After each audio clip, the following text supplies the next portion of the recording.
Kembali di Prime Time News, pemirsa, kami masih membahas soal dugaan 16 warga negara Indonesia yang bergabung dengan organisasi ISIS di Suriah, masih dengan staf ahli Badan Nasional Penanggulangan Terorisme, Pak Wawan Purwanto. Pak Wawan, apa susahnya, apa bedanya dengan jaringan terorisme yang selama ini sudah bisa diberantas sampai ke akar-akarnya? Dengan ini? Iya, ya. dengan kalau yang ISIS. Sudah itu memang datanya sudah ada, dan mereka kan biasanya karena TO itu atas keterangan-keterangan dari pelaku-pelaku yang sudah ditangkap, dan itu lantas dijadikan target dan juga dikuatkan oleh keterangan ahli, kemudian keterangan saksi-saksi maupun keterangan lainnya pendukung. Nah, itu lantas dilakukan operasi. Tapi kalau terhadap orang-orang yang baru, newcomer kayak seperti ini, kejadian ini memang tidak ada data, dan dia belum pernah melakukan tindak pidana ataupun terlibat di dalam kegiatan-kegiatan terlarang, termasuk kegiatan-kegiatan tindak kekerasan atau aksi teror. Jadi itulah bedanya. Dari sekian banyak yang sudah ditangkap, itu sekitar hampir 890 orang yang sudah menjalani pidana dan sudah dilepas karena sudah selesai, itu sekitar 340. Selebihnya masih menjalani pidana, dan mayoritas itu 2017 itu sudah bebas. Dari 30 yang bebas tadi, sekitar 4 itu tertembak ya, karena dia tertembak. 26 itu tidak ketahui limbahnya.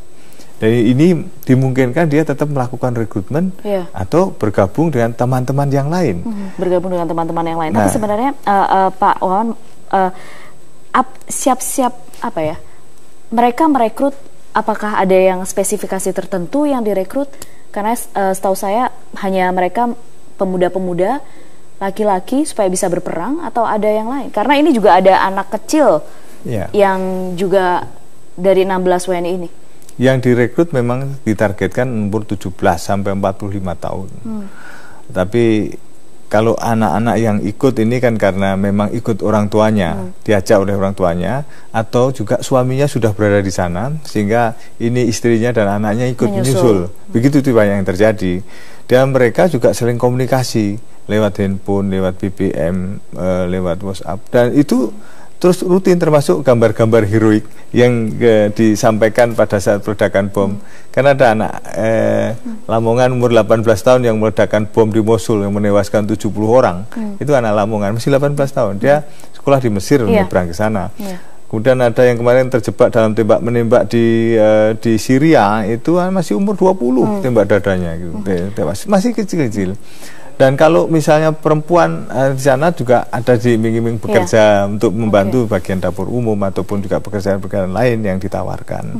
Pak Wawan, untuk perekrutan sendiri, apakah mereka, kan tidak mungkin mereka merekrut sembarang orang, melalui jaringan organisasi tertentu atau tidak? Atau mereka membuat jaringan sendiri? Mereka lebih kepada siapa yang dekat, dari pertemanan, dari rekomendasi dari teman-temannya.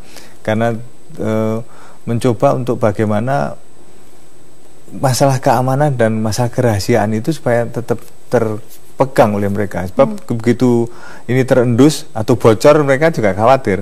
Oleh karenanya mesti ada yang merekomen si A, si B, si C-nya, termasuk yang memberikan verifikasi nanti kalau sudah di negara yang menerima, termasuk penampungnya. Dari situ sudah ada jalur, tanpa mereka mengenal tidak mungkin masuk. Dan apakah itu jaringannya jaringan putus? Jadi misalnya dari 890 orang yang ditangkap, mencari ke atas, trace ke atas, apakah ketemu atau tidak? Ada yang ketemu, ada yang masih buron. Sampai sekarang yang buron masih ratusan, ya, dan tersebar di berbagai wilayah. Apalagi wilayahnya ini sudah mencar, dan kalau di Indonesia sendiri yang tadinya di Poso sebagai Qoidah Aminah atau daerah basis, sekarang pindah ke Bima sebagai daerah basis. Dari persebarannya ini dari berbagai tempat dia juga merekrut baru. Terakhir, apa yang harus diwaspadai saat ini oleh masyarakat? Saya kira ini kan keluarga besar bangsa Indonesia, keluarga kita semua, ya, antar keluarga saling mengingatkan, saling memberikan satu nasihat, saling dekat. Karena berasal dari kedekatan itu terbawa juga. Di samping itu juga RT RW untuk saling mengenal warganya, menelisik ada apa di balik sesuatu yang mencurigakan di balik itu semua. Karena kita tidak ingin ini menjadi meluas dan melebar dan korbannya justru saudara-saudara kita juga. Saya juga dekat dengan teman-teman dari garis keras maupun juga mantan-mantan teroris. Sampai sekarang saya selalu berkomunikasi dengan baik, dan saya juga mengajak untuk diingatkan saudara-saudara itu, karena juga tetangga-tetangga mereka juga gitu yang selama ini berangkat. Baik, terima kasih Pak Wawan Purwanto sudah bergabung bersama kami di Prime Time News. Terima kasih.